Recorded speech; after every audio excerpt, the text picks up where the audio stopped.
What we're going to do now is we're going to go into the Q&A sections. So at this time, everyone, just start typing away. Put your questions down. Questions about time management. I hope that everyone, yeah, I'm sure this is something that everyone's thinking about. Okay, so let's take a look first at, there is Joanne. Okay, Joanne in KL, so Kuala Lumpur. And the question is, what's the best way to balance time between work and personal life? Okay, so here's the thing that you have to understand here is, what's the best way to balance time between work and personal life? And this has to do with the second thing I talked about is scheduling. Okay, so you're gonna schedule your work time, but you also need to schedule in personal time. Right? Because life gets busy, and in your schedule, you have to have personal time, right? You got to go to work every day. You got to eat every day. You got to sleep every day. But also, it is really good to have personal time. And one thing I really suggest for a lot of people is you have to pencil it in. Like, you have to actually put it into your schedule when I'm going to work out, right? When I'm going to play sports. Like for myself, Monday to Friday, I'm playing sports 7 to 8:30 a.m. Right, that's the time I play sports. I play ultimate frisbee, right? On Sundays I play volleyball, but I have to pencil it in because that's my time, right? That's my time. So for you too, I hope that, if you already have a schedule, if you already have a scheduler, like you're already scheduling a lot of things in, check your schedule to see, do you actually pencil in your personal time? It's really, really important, right? So I hope that to balance it out, don't just have all your work things, but also put in your personal time. And of course, you got to understand too is, just like we have those 4 quadrants, sometimes things come up that you have to sacrifice your personal time. It does. Sometimes you do. And that's why sometimes you have a big project, a huge project that's going to take 3 months, and you're going to be really, really busy for that time. Which means after it's all done, you do need to take a break, right? You need to take up a break because you have all that crazy workload. You have to take that break. Take the weekend off. Go somewhere. Take a break. Get your mind off of work, right? So I hope that you guys too, when you guys are planning and scheduling your time that you have for your work and your projects, for things like hobbies, activity, everything, personal time included, has to be scheduled. Cool. Thank you so much, Joanne, for that question. Let's move on. We have Brian. Brian from Indonesia is going to ask a question. The question here is, what is the biggest problem if I don't spend time wisely, and how can I resolve this? Okay, so it's a hard question because it's very general, because I'm not sure what you're spending your time on. But what I want you to do is look at those 4 quadrants that I showed you today. Look at the 4 quadrants, and I want you to take every day, just for a week, start writing down the things that you're doing, all the different things that you do. Just write all of them down, right? Or it could even be in 3 days, because if 1 week might be too much. In 3 days, Monday to Wednesday, Tuesday, Thursday, whatever it is, write it all down. All the things that you do.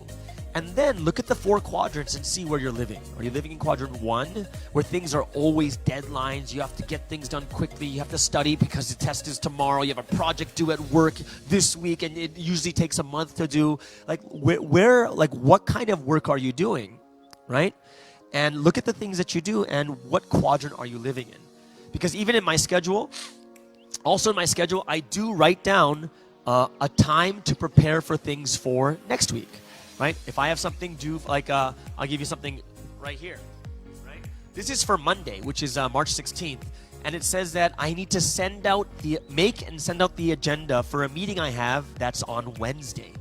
Right? So I even schedule the things of my preparation time also. So for Brian, you're gonna have to kind of take a look at the things that you're doing. Right? Go for 3 days during the week. Write them all down.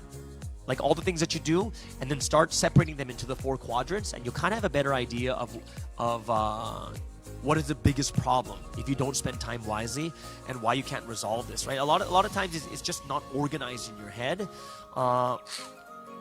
If the question is more about what is the biggest problem of yourself, sometimes it's basically people don't have a vision or goal for themselves.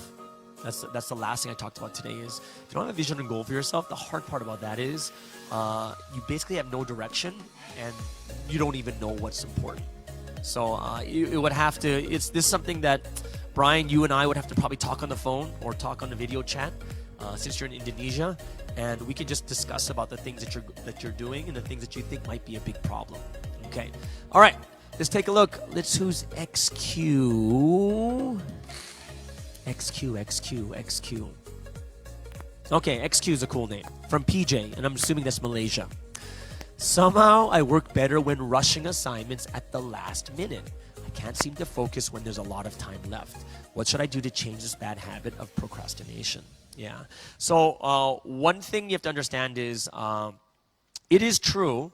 Some people, one thing that happens to your brain is when you're in a very, very pressure-intense situation and a stressful thing. Actually, there's something very interesting because in your brain you have a chemical that's a stress hormone. It's called cortisol. Okay, and what happens is when you have this super high stress, cortisol shoots into your brain, and also you're like, and then you're like super focused, like, oh my gosh, right? The problem is this.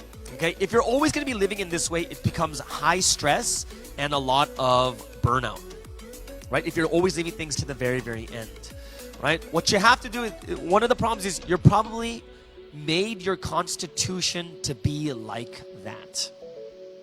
Why?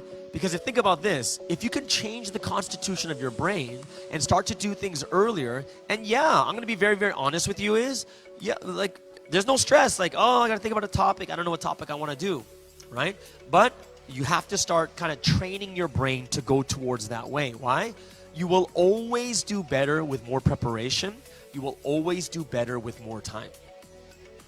If you can do that well with that short amount of time, imagine if you lengthen it and you start preparing even more, right? You have to give yourselves deadlines constantly. To change your brain, it means that you have to force yourself into doing things a little bit earlier, right? But I'll tell you one thing, is when you have cortisol and this stress coming into your brain, there is something that cortisol does to your body, and it shuts down all unnecessary functions, which includes your immune system. Which means if you're always in high stress and the cortisol is like you're in this, oh my gosh, I got this test tomorrow, you actually get sick a lot easier. And that's why a lot of people in high stress situations, right after the stress is done and the cortisol kind of all goes out, you actually get sick. And this is a lot of people who are in high stress jobs, people who are procrastinating a lot. The people are more likely to have, I believe, hypertension, high blood pressure. They also have more stress, which leads to other serious, like even mental illnesses, right? But I hope that you don't train yourself to only be in that area, because with the things that you do at school, school's a little bit different than the world. When you go to the world, you're actually going to have to do real things that people are not going to be as subjective about. And when it's wrong, it's wrong. And if it doesn't work well, you'll get fired, or you'll have teams. And in these teams, parts of the project are due at certain points. And if you don't get it done, then your whole team is going to fail. And this is something that you have to train yourself for the future. School's a little bit easy. Like I said, I had a test that got 75% on, right? Even though I found out like on the day while I was in class. When you get to the real world, it'd be much different than this. Okay. Thank you, XQ, for the question. Now let's move over to John. John, also in KL. Is there any scriptures in the Bible regarding time management? It's very interesting. Now, if you think about the Bible itself, the most interesting thing about the Bible is, like, we can go into scriptures, but actually, if you look at the entire overall volume of the Bible, one thing that you'll find is very, very interesting is time is such an important thing in the Bible, and we all know that God does things in His time, right? God has set a time for everything. The book I would tell you to read the most would be Ecclesiastes chapter 3. And Ecclesiastes chapter 3, the entire chapter, what I'll tell you about it is, like, if I just read to you what the first thing says, it says this. The title is A Time for Everything. Right? A time for everything. Time management says what? There is a time for everything and a season for every activity under the sun. A time to be born, a time to die, a time to plant, uproot, to kill, to heal, to tear down, to build, to weep, to laugh. Everything is done in its time. And if those of you who are know the Bible really well, it's really interesting how God works with time. Because, like, I'll give you let's give you something very interesting just for you to think about when it comes to time and what the scriptures say. Noah, let's look at the number 40. It's really interesting. Noah, at the time of Noah, it rained day and night for 40 days, right? The time of the Israelites move out of they exit the Exodus, right, of Egypt, and then they were in the desert for 40 years, right? King Saul reigned for 40 years. King David reigned for 40 years. Solomon reigned for 40 years. David killed Goliath after 40 days of challenge, right?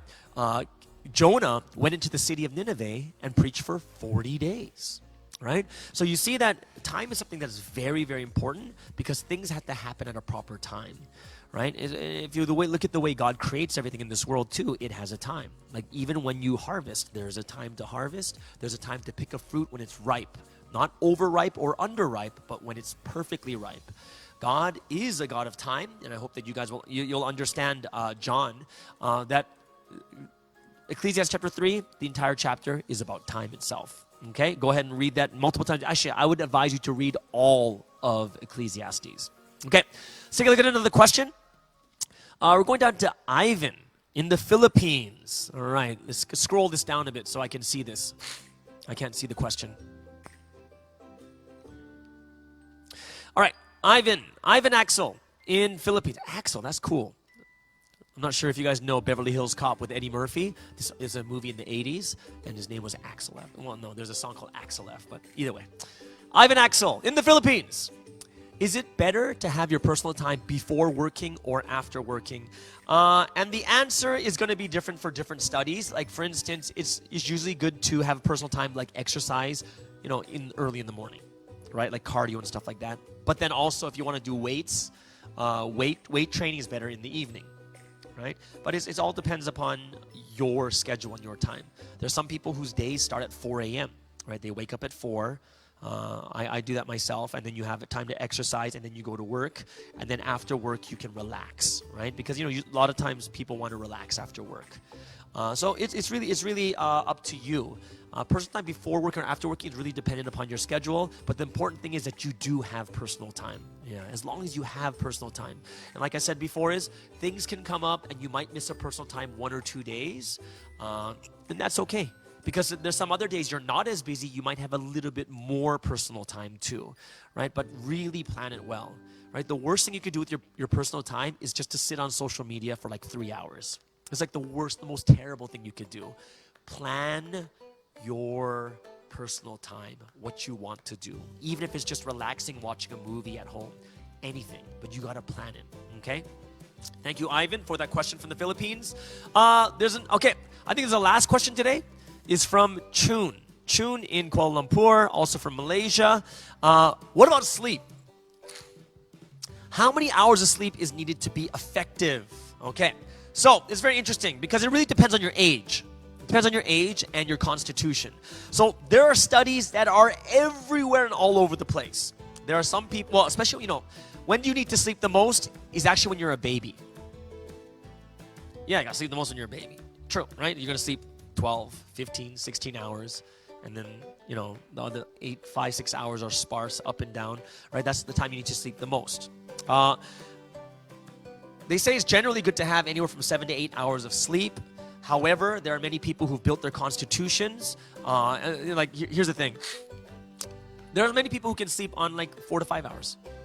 You might think it's impossible. No, it's just that they've made themselves to be like that. And they can function, right? So if you look at even your circadian cycle of how you sleep, you have the REM stage sleep. Yeah, some people can actually survive on 4 or 5 hours of sleep and have a quick nap during the day, right? But the interesting thing is the people who are like this, who sleep less, interestingly are like CEOs, right? CEOs, highly successful people, usually wake up really, really early. But I'm not saying that they're sleeping really late too, but they wake up really, really early. They say the average person, I think CEOs average is something like 4:30 or 5 a.m. They wake up really, really early. And you think to yourself, well, how can they, not sleep? It's basically how you train your body too. Yeah, there's a lot of people that I know that function on a very, very high level, like running companies, running businesses, doing very high level, high active things, and they're running off of 4 to 5 hours of sleep. So you really need to understand your body's rhythm also. and what your body's like. And most of the time, the reason why people can't wake up early, honestly, Chun, the question I'd have to ask you is, what time do you sleep? And sleeping at the wrong time is a very unhealthy thing. They say that your body recovers best from 10 p.m. to 2 a.m. That's like your peak time of recovering when you go to sleep. So I do suggest you get some sleep within that time from 10 to 2. Right? And that's when you can wake up a lot earlier. Some people are like, oh, I try to wake up early, but I can't. And it's usually because they sleep at 12 or 1 or even 2 a.m. And you're obviously not going to wake up that early. Right? So you have to also look at, there's multiple factors involved with it. But I do hope that, sleep is something that you can actually control a lot of it yourself. But I really hope that you guys will also be able to understand your body well. But the general rule is 7 to 8, but not in all cases. Like even for myself, I'm sleeping, like even this morning last night I slept at 11 and I woke up at 3:50, 4 a.m. So, that's like 5 hours of sleep, right? And if I sleep in a little bit, I'll sleep into 4:30, which is like 5.5 hours of sleep. And I'm, I have no problems with driving or anything. I'm not getting into accidents or falling asleep during work or anything else like that. I hope, right? Unless I don't know it, So I hope that you guys can know your body really well also. Thank you so much for these questions. Is there any more questions left? I think there's one question left. No? There's one question left. Scroll up. No, that's it. That's everything. Oh, no. Number 4. Okay. This is from YJ. YJ, I'm not sure what that means. I'm guessing it could mean something like Yongjin or something like that, right?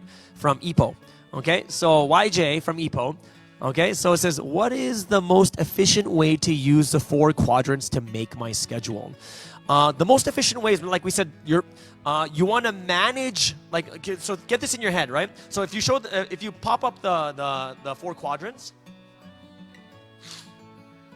there's 4 ways you want to do it, right? Number 1 is, quadrant number 1, you want to manage quadrant 1, right? So you want to make sure you don't get into that area, right? Like you don't want to don't get into it, but only when real emergencies come, you want to be dealing with it, right? Which means you don't want to procrastinate, because if you procrastinate, not only are you making, you're running the deadline, but also when an emergency pops up during that time, you're messed, right? So you want to manage quadrant 1, focus on quadrant 2, right? You want to focus on quadrant 2.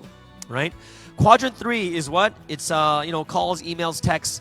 You want to quadrant 4 you want to avoid completely of wasting time, and quadrant 3 you also want to manage quadrant 3 too. But the focus is on 2, right? Manage 1 and 3 and avoid quadrant 4, right? So you want to think about it. So I have to focus on things that everything should go in number 2, so that if everything's done early, then when emergencies pop up, I'll be okay. Right? And then when it comes to quadrant 3 is, if I get everything done early, I can answer these things earlier, and I can do, the texts and all the other different things, but you want to make sure that you're not going to be so focused on that. And then of course, number 4, wasting time, being lazy and stuff. You want to get out, I think I told that to Brian. I think Brian was the one I told. He said, look at all the different things that you have, prioritize them, and don't just prioritize them. Prioritize them, take all the things you do in the next 3 days, and then put them into the quadrants, and you want to focus on quadrant 2. Okay? We got one last question, sorry. I got like 3 minutes left. And this is from Allison in Singapore. Okay, Allison in Singapore. I'm a total time waster, but I don't have any priorities to work towards right now. What should I do? From last week's message, we talked about successful people too. And last week's message, one thing I do advise for people who do have time, because I'm not saying that, of course we have goals. Like for instance, we can just say that, you've done everything you need to do. One thing I do think that people should take up are hobbies. Hobbies that you really, really like, that are productive. You're learning something that can be used for your future. Like one is like either sports, arts, like musical instruments, singing, taking up these types of things, dance, right? These types of things are great, not only as a hobby. It uses your time, but it actually develops you, right? So I do suggest that you find a hobby, some type of arts, music, interest, dance, making music, singing, or sports, learning a sport, going to the gym, learning yoga, like these other different types of things. I do suggest you find a hobby that you can get into. Right? When you have a hobby, this is something that takes, and it's a good use of time. A time waster, time wasting is very, very easy. But when you kind of think about it, at the end of like doing 3 hours of social media, in the end, you don't really get anything out of it. Now, if you're a social media influencer and that's how you make your money, of course, that's a completely different thing. But in most cases, people who do video games, people who do social media, most of them are not doing it as a profession. They're just doing it as kind of to fill time. But I do suggest find something you really like, a hobby, and start getting into it. When you get into stuff, it could be like, you can even learn like computer programming, you can learn videos, you can join the team here, so that you can help out with these bubble talks, or there's so many different things that you can do, okay? But I do suggest find a hobby and start getting into it. Okay, hope that helps out. Allison from Singapore, thank you so much for all the time that you guys have put in today. We'll hopefully get to see you again next week. And next week, I believe the topic next week is... There is a topic next week. 1 second, I'm going to get a sip of bubble tea.